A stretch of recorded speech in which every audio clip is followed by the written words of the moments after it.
Good morning. Good morning. Scary Jeff Walker in Cincinnati at 700 WLW Radio. How are you? Not too bad. How's it going? Well, you're out of the gulag, so I guess you're doing better than you were, right? Yeah, that's one way to put it. I get to eat real meat now, no soy. So yeah, I'm doing all right. Oh, jeez. So hearing loss and enlarged breasts, thanks to the corrupt government in D.C. Yeah. All right. Hang on just a moment, and we will begin, sir. I can't. I've been looking forward to this all week. Absolutely. Well, last week when I got the word. So. Absolutely, no problem. All right. Welcome to the Nightcap on 700 WLW. It's Monday night, January 15th, 2024. Some people celebrating the Martin Luther King Jr. holiday. It's a federal holiday. Only three individuals have holidays named after them in this country: George Washington, Martin Luther King Jr., and Christopher Columbus. But tonight we open up with something a little bit different and something else that's not widely known by the general American public because the mainstream media has been hiding it from you. They have not been telling this story because it's not a selected narrative that the establishment would want you to hear. Thousands of American citizens in the last 3 years have been incarcerated in a gulag in Washington, D.C., simply for being at the Capitol on January 6th, somewhere inside the Capitol. They didn't commit any violent crimes. They didn't kill any Capitol police officers. There were some windows broken and some halls roamed through, sometimes with the assistance of the security who was there, as the protesters had gathered to protest the certification of the 2020 presidential election. You know all that part. You know, you've heard about the evil insurrectionists who tried to bring down this country, who tried to destroy democracy on that day, but you haven't heard about the people themselves who were arrested and then, as I said, incarcerated. We have one of those tonight to tell his brave story about the time that he spent almost a year in solitary, nearly 3 years in one of these jails, despicable conditions, deplorable conditions for people who are American citizens. The man who was so evil is joining us now on the phone tonight to talk about 1512C2 and his own time in the Washington gulags, simply from exhibiting his right as American citizen to address grievances with the government.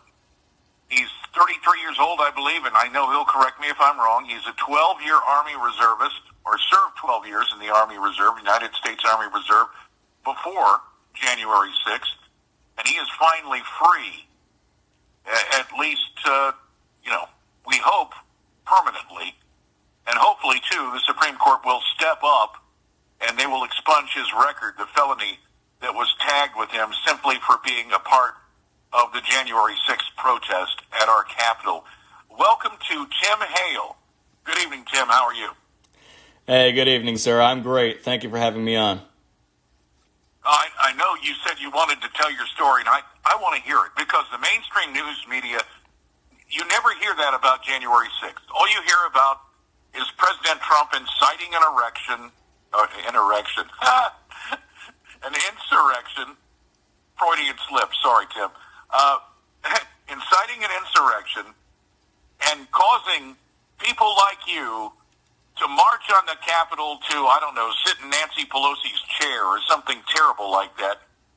Obstruction of official proceedings, I guess, is the charge, and you can expound upon that if you'd like.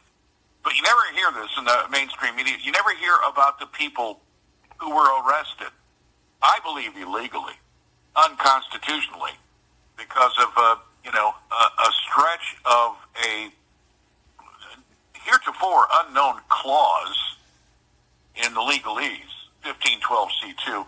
So, Tim, first off, tell me what you were doing on the Capitol that day. Sure. Well, I was, funny enough, I was a naval contractor. So I did that as a It was my full-time job. I had gotten off from my overnight shift. I threw on my suit and tie, and I basically blasted down the road from New Jersey to D.C. I was at what's called the Ellipse, which is the area where President Trump was speaking. And you're absolutely right. There is this controlled narrative that President Trump told us to go, like, knock down Washington like it was the British in the War of 1812 or something. This is absolutely not what happened. They selectively edit his speech to make it seem like he told us to literally fight. He said to go down and peacefully protest. And it's unfortunate I had to serve basically my whole sentence, but now I'm able to go through and release some of the videos. So on my Twitter account, I'm releasing video the government withheld, showing that we were just standing at the Ellipse, and you can literally hear in the background people are saying there's some sort of march going on. Most people didn't know anything was going to happen at the Capitol. So you had people like me who just went for a speech. Then there was a march, and presumably there would have been a protest. But people like me didn't show up to the Capitol building until a half hour after Ray Epps had his people knock barriers over. So the average person had no idea this even happened. So we walked into an area that supposedly was a restricted area, but the cops didn't even tell people that. The cops were caught off guard, though I think it was an inside job. But instead of making an audible alert for these thousands of people who wandered in, they just started shooting people. And the average American has no idea that any of this went down because, unfortunately, the lying fake news media has been replaying the same 20-second clips for 3 years.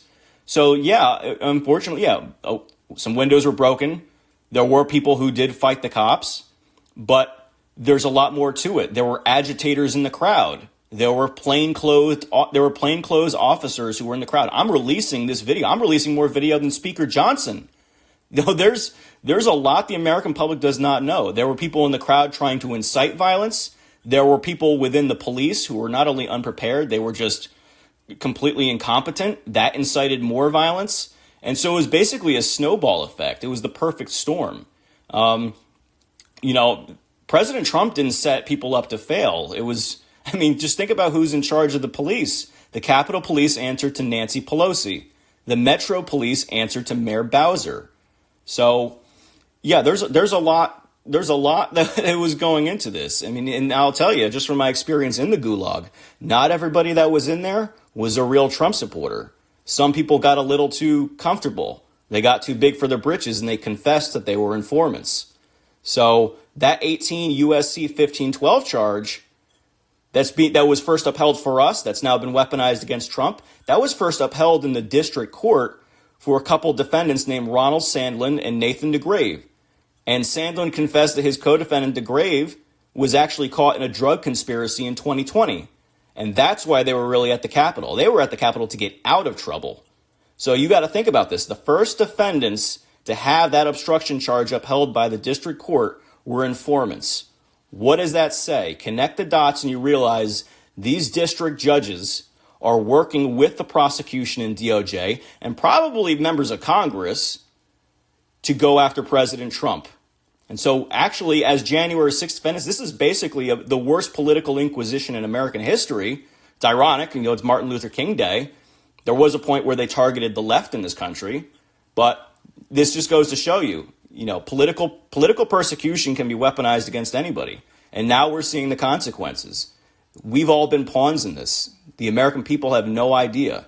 I'm grateful that, my family, my Aunt Cindy, she created Patriot Freedom Project. She helped a lot of us who were in the Gulag, and she's still helping people who are out of it. But, this isn't going to stop. Merrick Garland, the DOJ, they're bragging. They're going to get another 1,000 people. They're going to keep arresting people. So I'm so grateful for the opportunity to speak with you and, to have access to your audience because they need to know this. This is like a dystopian novel.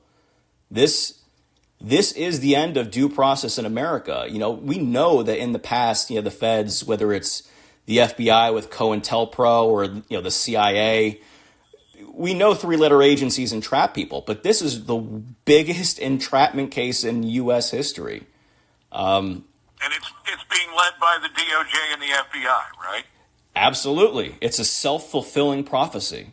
It's a self-fulfilling prophecy. When I was locked up, again, with Patriot Freedom Project, whether it's, getting lawyers or helping families, a lot of that was necessary because that's why they did what they did. A lot of us who were in pretrial detainee status, they did that to crush us. They wanted people to take pleas. They wanted people to go to prison so they couldn't release their evidence. They put protective orders, gag orders on defendants so they can't show what actually happened to the public. This is a self-fulfilling prophecy, and the judges are a part of it. I'm not going to attack my own judge personally, but this is reality, and honestly, it's bipartisan persecution. It's the uniparty. It doesn't matter who appointed these judges. Even some Trump judges, they are going so hard so that they can look like they're pro law and order that they don't care that the government is hiding discovery, violating due process.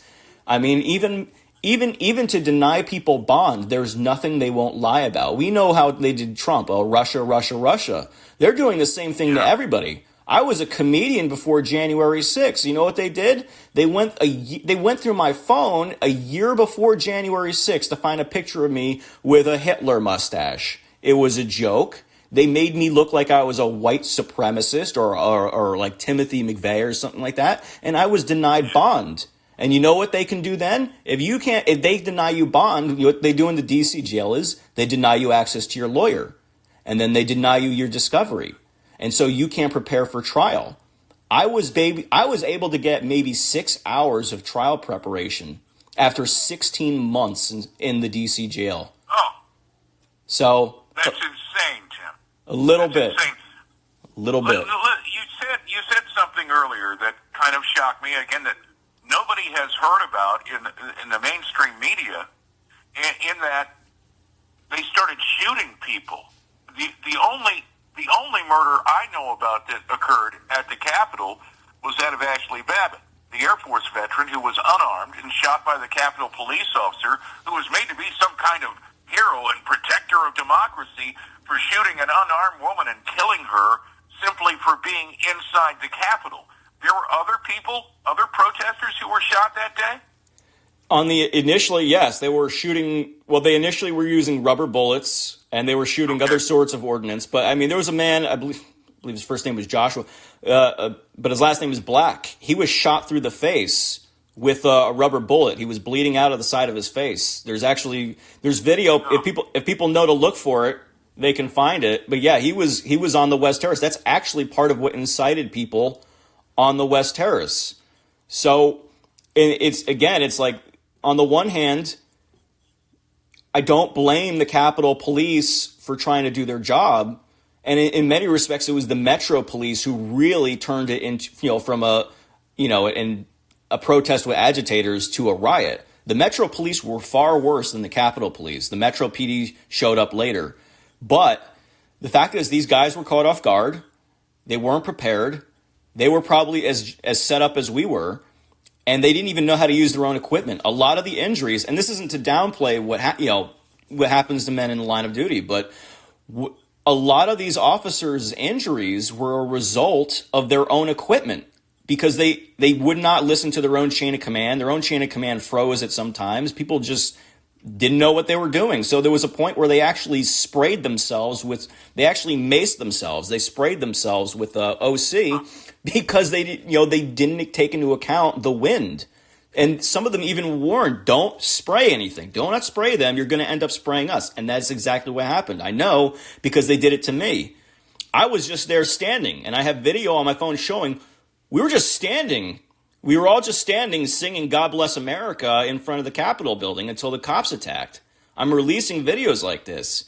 And you know what? I was perfectly calm at first, but when I realized they started hurting people, I was a combat lifesaver in the Army. Everybody in the military is supposed to be trained for that kind of thing. When you see your government attacking civilians, it's like, what is this, the Kent State Massacre? It's not cool, And then when they hit you too, then you really don't like that, actually. You get kind of mad. And it's not to say that... I would imagine. Just a little. I would imagine.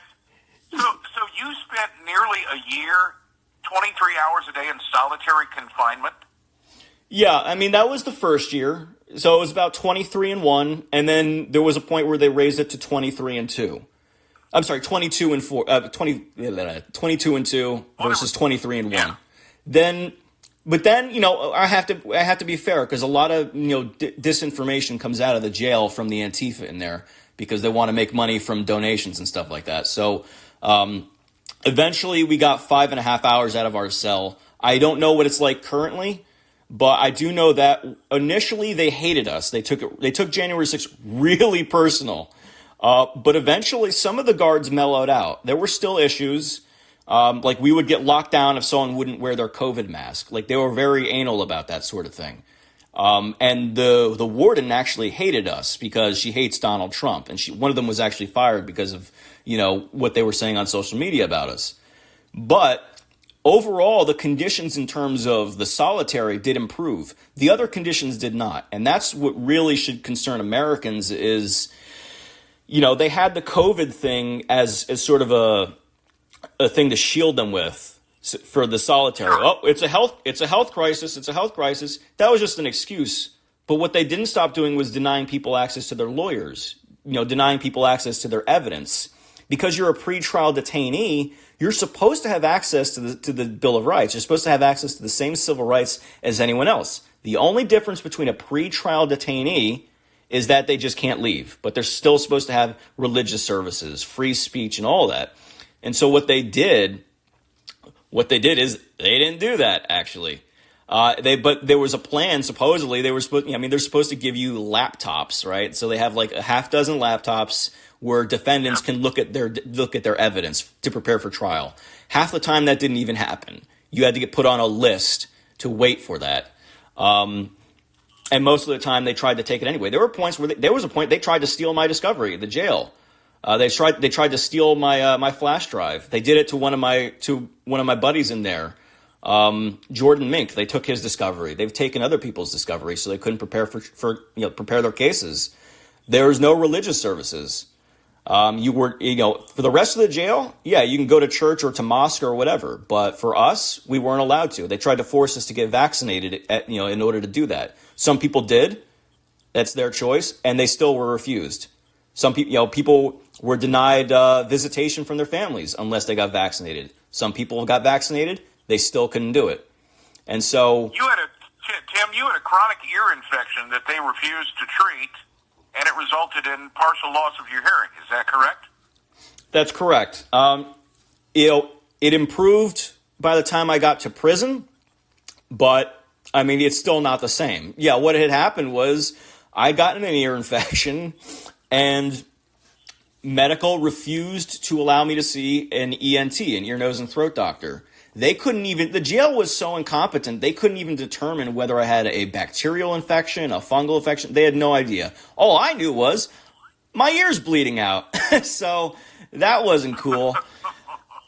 Man, listen, I hate to put upon you because I just planned on this one segment, but have you got time to do another segment with me? Because this is fascinating to me, and I think people need to know. Do you have time? Absolutely. I could do this every week. All right. Well, hold on. We won't ask that of you, but stick around for a minute, and we'll come back and talk a little bit more with Tim Hale, January 6th defendant, incarcerated for nearly 3 years for standing and singing God Bless America at the Capitol on January 6th. It's the Nightcap, and we roll on 700 WLW. Oh, this is mind-blowing. This is 10 times worse than I thought it was, Tim. This is just nuts. I mean... You there? Absolutely, yeah. I mean, it's a little surreal because now I'm out, and it's crazy because, at the end of the day, you don't have to like what happened on January 6th. It's just, this is a horrible legal precedent for what they can do to American citizens. Oh yeah. No, I agree. That's exactly the point. Yeah, my greatest regret isn't even that I lost 3 years of my life. It's that I was used as a weapon against Trump, and I see what they're doing against him. It's like I said, those informants are the reason the 1512 charge even exists. We were all pawns in this. This is all a long game, And it's just, I see what this man is going through, and he was put through the ringer just like we were. And I just wish Americans knew that this was all coordinated to destroy him. All right. Hey, hang on. Here we go. We have extended our first guest of the evening because it's a message that needs to be out there, and it's not being represented anywhere else that I know of, or very few places, let's say. In mainstream media, it's the nightcap, Gary Jeff, with Tim Hale again, who served nearly 3 years in Washington, D.C. gulags in prison for showing up at the Capitol on January 6th. He went to the speech that the President Trump gave at the Ellipse, and the president's final words, I've seen the video, and I've heard the words. He said, go home. And he said, you can protest safely, then go home peacefully. He said that. How they're interpreting that Donald Trump told them to go and storm the Capitol, I've never had any idea. But Tim Hale was there and was eventually incarcerated, and we're talking to him about the conditions inside the gulag and also the whole reason this is happening. And Tim, you believe that the reason this is happening is to not only stop Trump from overturning the swamp and the establishment in Washington, D.C., but to stop anyone who would support him. And if they can do it to him, they can do it to anyone. They did it to you. So please continue. You were telling me that, tell them about the religious services you were not allowed to attend, that you have a constitutional right to, even in prison, unless you got the jab. And then some people decided to go ahead and relent because their faith means more than I guess some other principles they may have about introducing poison into their bodies. So, but anyway, and then they still weren't allowed many cases to attend these religious services. Can you expound on that a little bit? Yeah, absolutely. I mean, the jail,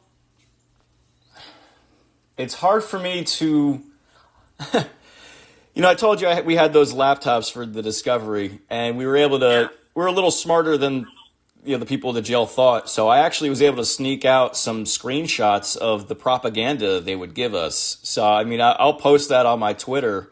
But I mean, it was a Marxist, it was a re-education camp. It wasn't a gulag in the sense of you might think, but it was like a cross between a mental asylum and an FBI field office. This place was really, really biased in every sense possible. I mean, with the jab, I'm not against all vaccines or whatever. I've studied virology a little, but I like to read. I would prefer to be able to read the studies first before I take something that was made 5 minutes ago. Most people had that same perspective, and so you could not go to religious services, which was right up the hallway from our pod, unless you were vaccinated. Supposedly, that actually turned out to not be true. No one was allowed to. You could not go see your attorney in a one-on-one meeting unless you socially distanced if you did not have a vaccine. You could not. And hold on. Now, what are we finding out from Fauci himself? Is that that 6-foot social distancing thing that just kind of appeared. There was no scientific basis for it, but it's more of the propaganda that we've been fed as Americans over the last 3 years, and it does tie in to what you went through, I believe. Yeah, I mean, it's a totalitarian principle of just repetition of nonsense until people accept it. I mean, again, you couldn't. There were people in the jail whose kids forgot what they looked like because of how long they were separated from their families. You couldn't have visitation. These are things that, by the way, the DC jail is horrible for everyone. Let me just say this: penology needs to be reformed. The jail and prison system are pretty bad, and especially the DC jail. So it's not good for anybody. But there were things that we were denied access to that other defendants from like DC were allowed to. We could see as we were taken through the hallways, you could see that there were people allowed visitation with their families. So this is not just an issue of the Bill of Rights and the various rights in that, but also equal protection, like the 14th Amendment. But in terms of like just the dystopian Marxist propaganda, we had these things called education tablets. They were one of the ways you could review some discovery that they weren't hiding. And in order to look at some of the video, you would go through this little, it's like a portal, on the tablet. But what else is on the tablet is communist propaganda. It's LGBT, BLM, NMNOP, whatever propaganda. Those are the only books that you could read on the digital library. If you wanted to maybe look at something educational, it was how Trump has destroyed democracy, how Trump has undermined democracy, articles from CNN about Donald Trump, ruining democracy. And then, of course, you had some flat earth stuff, too. So, I mean, it was just like living in the Twilight Zone. Like, I'm not exaggerating about that flat earth thing. Flat earth, hollow earth. It just seemed like it was designed to make us idiots.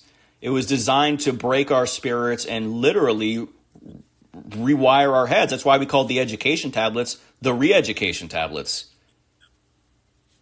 And to think this is happening in the United States of America, that fought the Cold War against the evil empire of the USSR, and now practicing the same kind of tactics the evil empire practiced when we had this long-standing nuclear showdown with Russia, and what has gone on in every Marxist country. I mean, Mao's Cultural Revolution in communist China. It's all very, very similar, but you never think it'd be associated with a so-called land of liberty, Tim.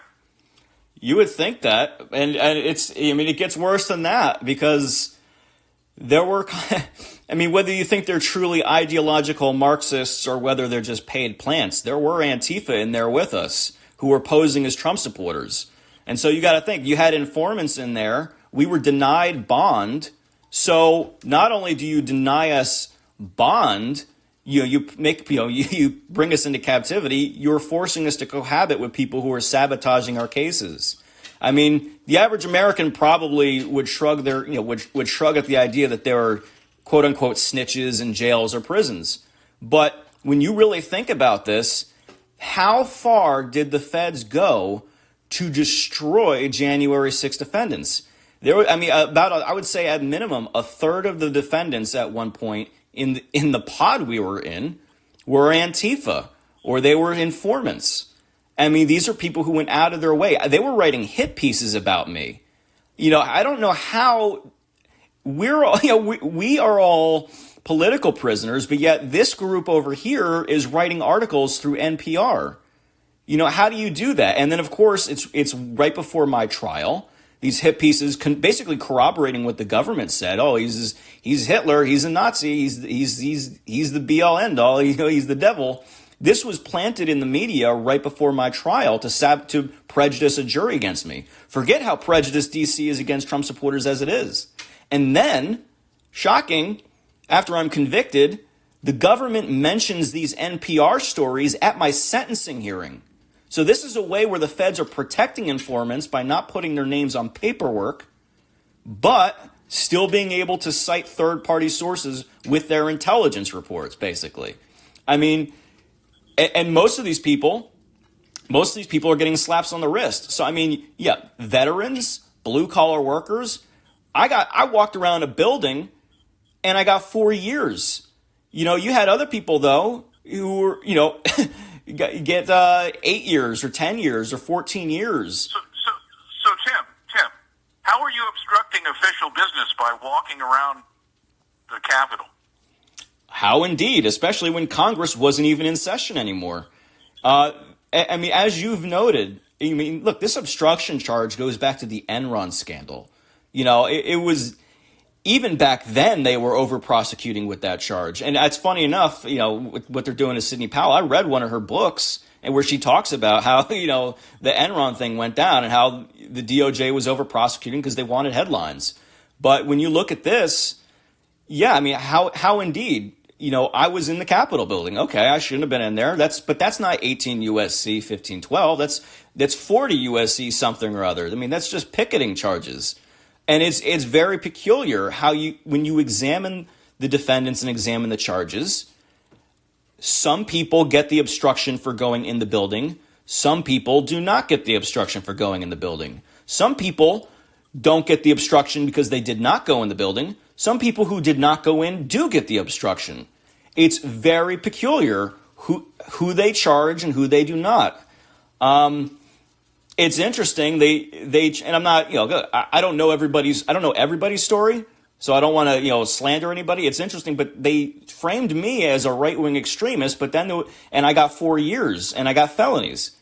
But a guy who walked around inside the Capitol building where Ashley Babbitt was shot in that area, actually, he wore a hoodie that said Camp Auschwitz, and I think he got like a couple months, if that.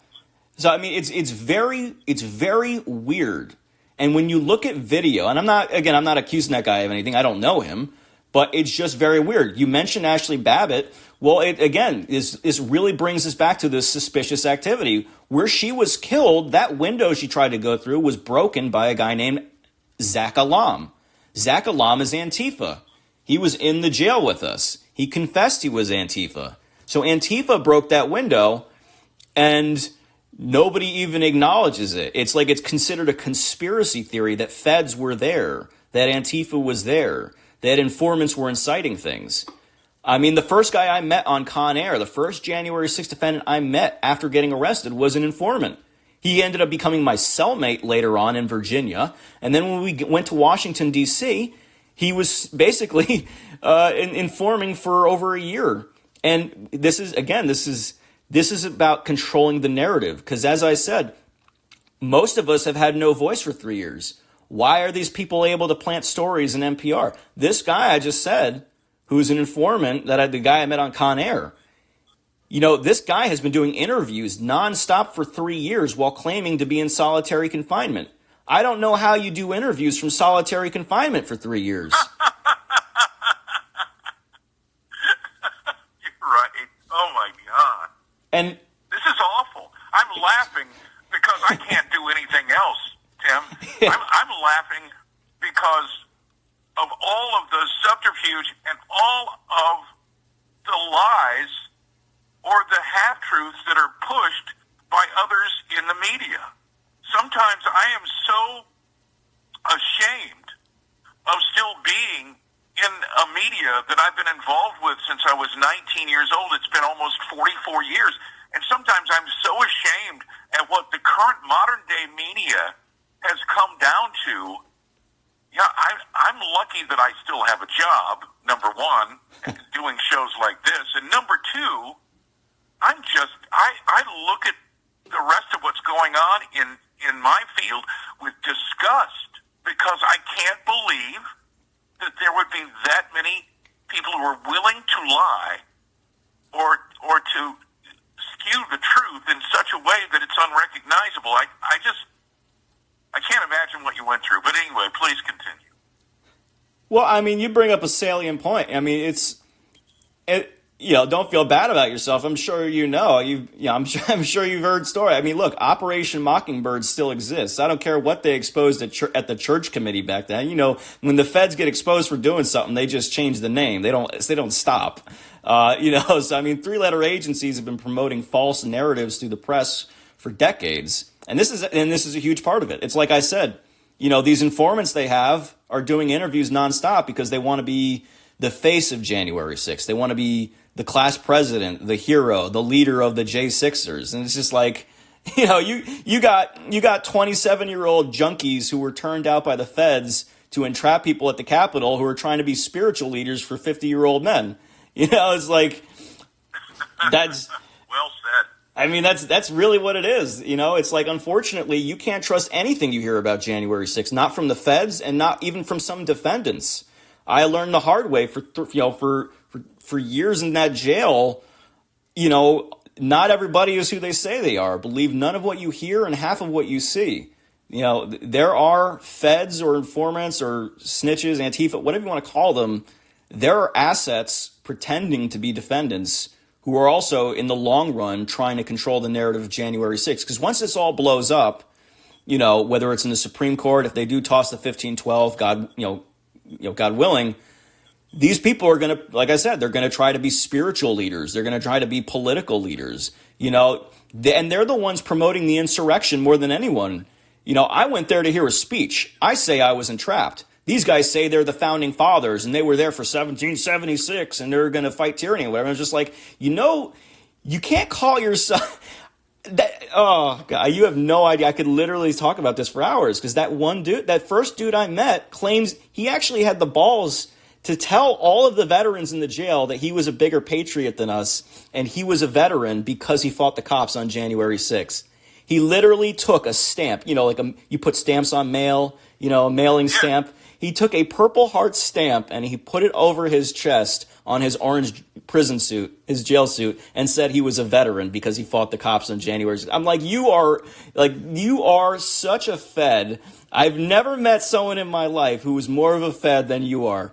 Like, these people glow in the dark, and they're such bad actors. They're not even good at it because they hate Trump supporters. They think, they think they can be basically caricatures. They try to behave like the press makes us out to be.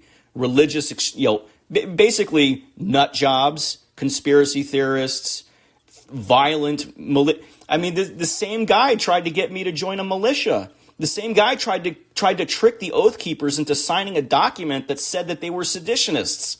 They think we're idiots. Well, remember this. This is the FBI is the same agency that tried to entrap people into some kidnapping plot of the Michigan governor, Gretchen Whitmer. Absolutely. It's you talk about the alphabet soup in Washington, D.C. and the three-letter agencies that are anti-American, even though they're supposed to be protecting us all. Again, disgusting. And it's hard to look at the truth because this truth is so ugly, Tim. I am so grateful that you came on tonight to tell your story and to tell the stories of other January 6th defendants. I think you obstructed official business a lot less than a congressman purposely pulling a fire alarm to prevent a vote on the budget, as Jamal Bowman did. And he got his little slap on the wrist. But Tim Hale, thank you so much. Where can people find out more? Well, first, if they want to help the defendants, I would say go to patriotfreedomproject.com or follow Patriot Freedom Project on Twitter. That's what my aunt is running. It's a charity that she started. It actually grew out of the support group that we created initially. It just got big, and now. And I know a lawyer, and I've talked to a lawyer that is working with that named Ed Martin, and he's a great, great American. He really is. He really is. He really is. And President Trump is supporting us. I know they don't like that. I don't care. I'm so grateful for that man. He's the only president in my lifetime who went into office to serve the country instead of having it serve him. And I would just say, if you want to see some of the evidence that I'm releasing that shows the government was lying, you can follow me. You can follow me on Twitter. I don't have a website, but on Twitter, my name is Tim Hale, criminally funny J6er, or Lewis of Monmouth, one word. All right. Thank you, Tim Hale. God bless you. God bless you. God bless America.